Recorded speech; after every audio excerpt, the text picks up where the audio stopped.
10 most popular pastries in Italy, and I am about to eat them with you.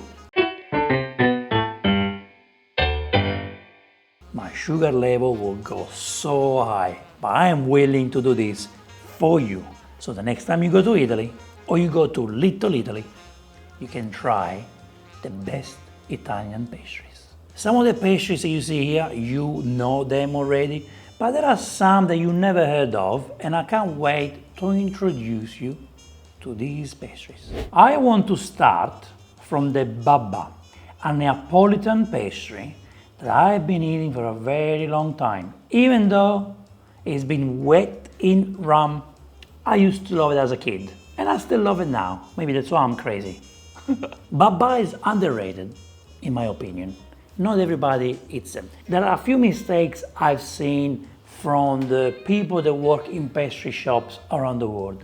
They serve this in the tray with other sweets, and that's not good because the rum will go everywhere and makes all the other pastries soggy. It ruins all of them.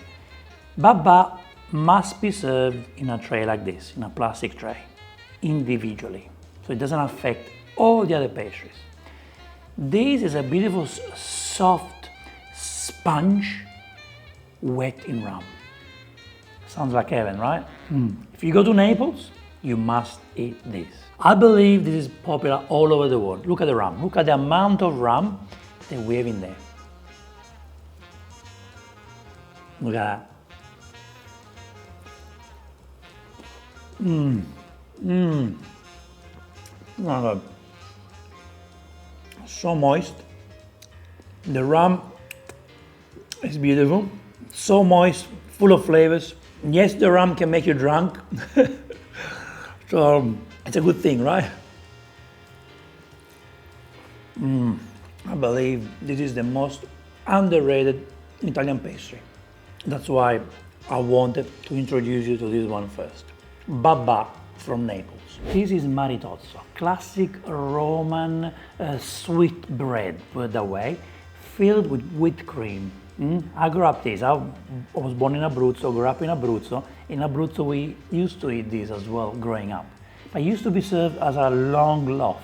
Now Maritozzo became gourmet, made in a small, more compact version, round, and this beautiful cream filling the Maritozzo. What I'm expecting from this is a sweet, soft bun with a beautiful, delicate cream. Let's see. It's not easy to eat. Oh, what? Look at that, look at that, look at that. Oh, yeah.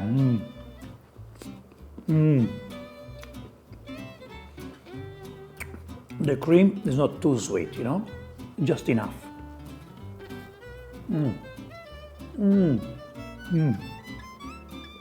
The bread is moist. It's dense, if you know what I mean. It's a sweet bread, but it's not too sweet. I like the balance. Growing up, the Maritozzo was always heavy, very thick, dense bread. But this is beautiful. The modern Maritozzo is so good. You see this beautiful brioche? You see this beautiful sweet bun? So if you go to Rome, make sure you try the Maritozzo. It's a classical Roman sweet. We can also find it in other center part of Italy, like Abruzzo. This is the Sicilian Cannolo, probably the most popular pastry in the world. Pastries, not just Italian, the most popular. Everybody loves cannoli. The cannolo comes from Sicily, of course. Normally, the ricotta used for cannolo is sheep ricotta, so bear ricotta, just because it's got a more unique flavor. And this is the classic cannolo with the cherry, candied cherry, and the orange, candied orange, and you got some chocolate chips in there. This is the most classical way of serving cannoli. But in these days, cannoli can be served in many other ways. I see in Australia they do it with chocolate custard or vanilla custard. Not my favorite way, not the most authentic way, but it's becoming a thing. You can do pistachio cream. You can do, previously I've done it before with strawberry cream. I know, sounds crazy, but very creative. It's time to have the cannolo, okay? The classic Sicilian cannolo. As you can see, the shell is nice and dark. I think they put chocolate in there, some chocolate powder must be in this beautiful crust. The crust must be crunchy. Ready?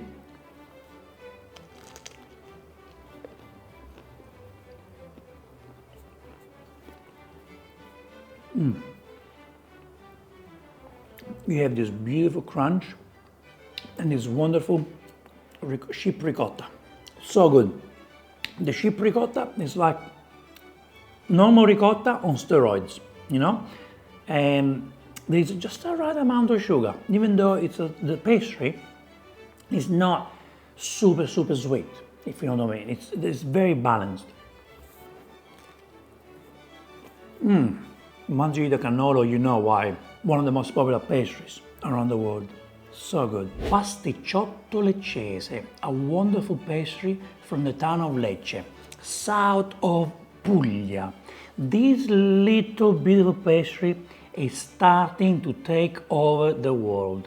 It's becoming popular in Australia, and I believe all the other countries are getting to know this product too, because Australia is so far away. So I'm believing Europe, America, Asia is starting to appreciate this. This is a beautiful short crust, you know, like a tart, if I can call it. Then you break it in half. Watch. You break it in half, and you get this beautiful filling. See? You got the filling, you got the cherry jam, you can have chocolate filling, you can have pistachio filling, you can really put Italian custard in there.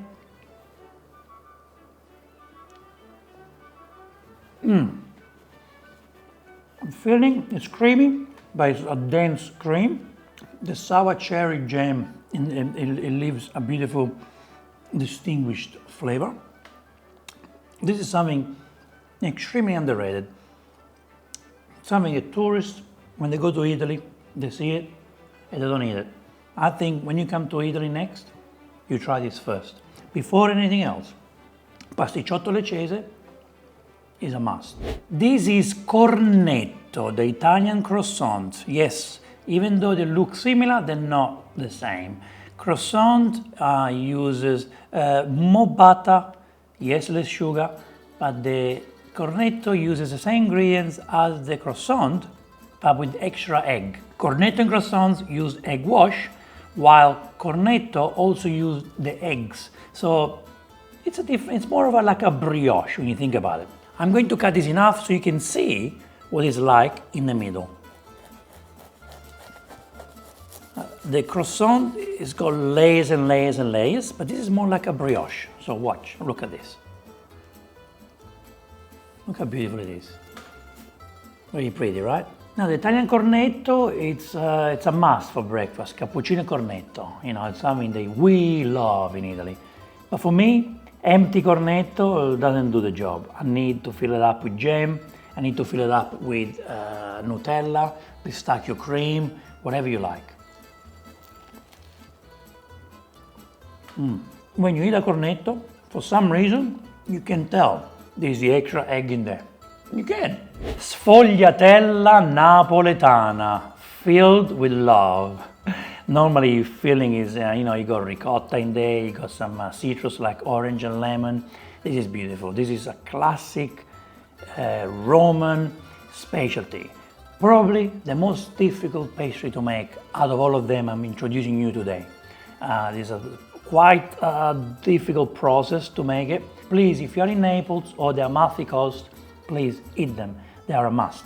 They are available worldwide, but Naples is the motherland, okay? Now listen to the crunch. Listen.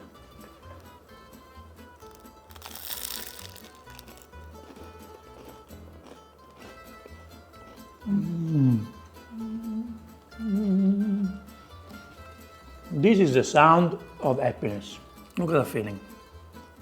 With this beautiful ricotta filling. You see the orange there? The glazed orange, candied orange. The lemon. Beautiful. A wonderful pastry that deserves to be known. It deserves to be eaten. I think the Sfogliatelle Napoletane is unbeatable. Sorry, but All these pastries are good, but this, come on guys, it's a masterpiece. I am excited to introduce you to the Bocconotto from the province of Chieti in Abruzzo. Bocconotto, how can I explain Bocconotto? It's like a short crust, like a mini tart, filled with love. This one here that I chose has limoncello cream inside, but you can get chocolate, almond, pistachio, jam, whatever you like, okay? There's so many versions. And look at this, I'm about to open it. Ready? Look at the limoncello filling. Look at the Bocconotto.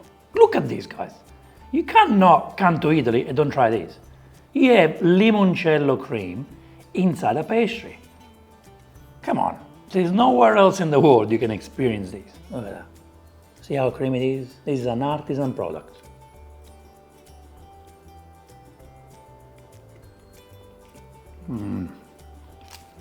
I love lemon. The crust, it's beautiful. It melted in my mouth. The limoncello cream, it's something you guys need to experience in life. Because let me tell you, things like this, you can't find this around the world. You can only find this in Italy, I think, which is very sad. So go to your pastry shop, wherever you live, and say, I want Bocconotto. Can you make it for me? Because everyone in the world deserves a Bocconotto. Zeppole di San Giuseppe. Originally it was created to celebrate Father's Day in Italy, which is in March. But you can find these in pastry shops all year round, okay? So if you come to Italy, you have this beautiful beignet, not beignet, like a big, beautiful pastry, filled with Italian custard, vanilla custard, and you got this beautiful cherry on top. The cherry on top is a must. The cherry on top is how you end this eating experience. So let's have a big bite. Let's see what's inside. You ready? Look at that. A wonderful Italian custard. It's a pastry filled, super filled with Italian custard. This is like gold. This custard is so good. And this cherry on top, guys. Look at this cherry. This is an Italian cherry at its best. What a beautiful, beautiful pastry this is.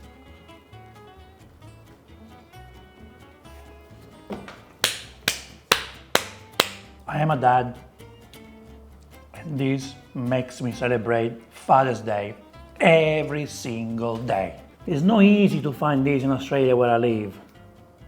So what do I have to do to get them made in Australia? Second last, my sugar level is so high, guys, so I don't know what I'm saying anymore. This is a crostatina. Crostata is the big one. Like you go to someone's house, you get a crostata, and you cut it and you share. This is a crostatina for one person, or maybe you share it with your partner, okay? Crostata is basically a short crust. It should be crunchy but at the same time soft. And this one is filled with grape jam. It's beautiful. So imagine grapes that turn into jam.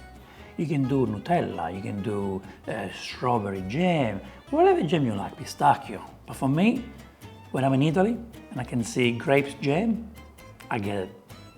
Look how beautiful, look how soft it is, as you can see. Look at that jam inside, look at that. Look at this beautiful jam inside this beautiful pie, okay? As you can see, the pie is moist, but crunchy at the same time. Let's have a bite.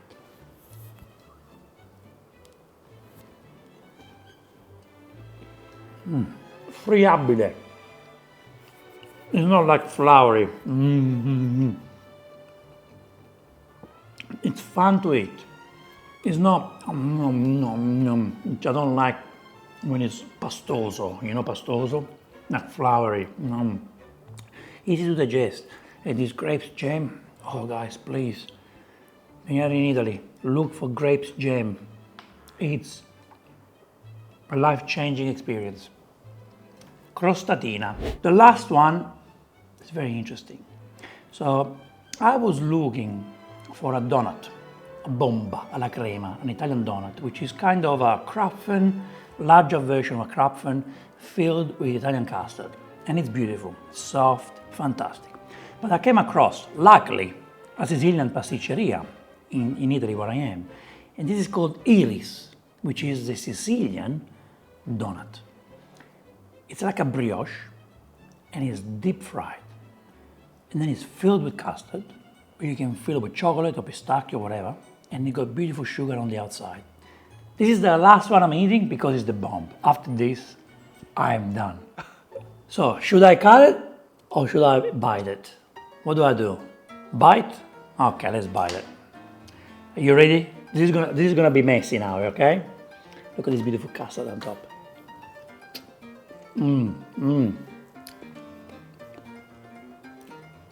Very Sicilian, very delicate. Ready?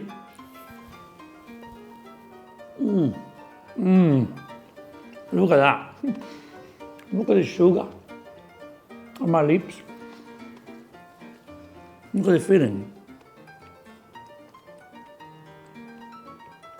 You basically have a deep fried brioche filled with a beautiful Italian custard. Look at that gold color.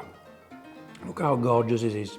Naples and the entire region of Sicily are famous for being the best pastry chefs in Italy, probably some of the best in the world. If you're in Sicily, you have this. Then you have a cannolo, and then you can have a granita with the brioche. But I'm glad I finished with this. I don't know if you ever heard about iris, which is spelled I-R-I-S. If you never heard about this, you go to the local Sicilian pastry shop, you order one right now. Order it. This will change your life.